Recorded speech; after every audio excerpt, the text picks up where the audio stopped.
What's going on, everybody? It's Max Ralph with Penn Live, coming at you from the shadow of Beaver Stadium. I was trying to do this video outside, but the wind knocked over my tripod, so we're back in the car. But I'm back from vacation, and Penn State is back from the offseason. We have the first day of spring ball out here today. It's actually here, 2025. Feels fast, but, you know, that's what happens. So we're coming at you with some info.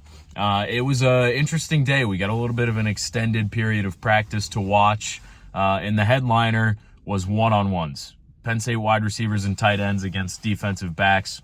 I jotted down every matchup that I could with my own eyes and hands.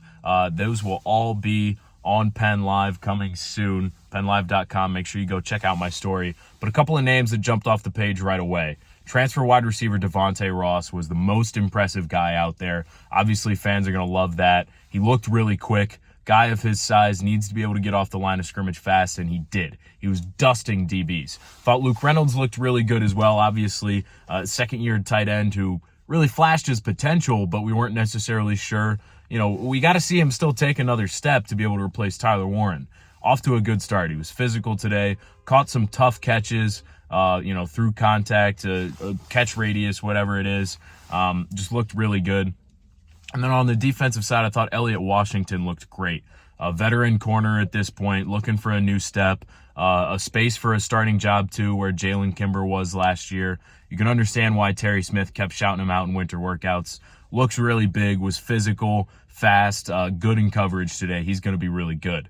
A couple of newsy things. Defensive end Zariah Fisher, a veteran, was back out on the practice field today. He's missed a lot of time in his career with injury, but there's a lot of snaps out there at defensive end this year, and he could be a sleeper for most of them. So good to see him healthy. Peter Gonzalez was another season-ending injury guy last year who I saw out there. His role's TBD, really, but good to see him healthy.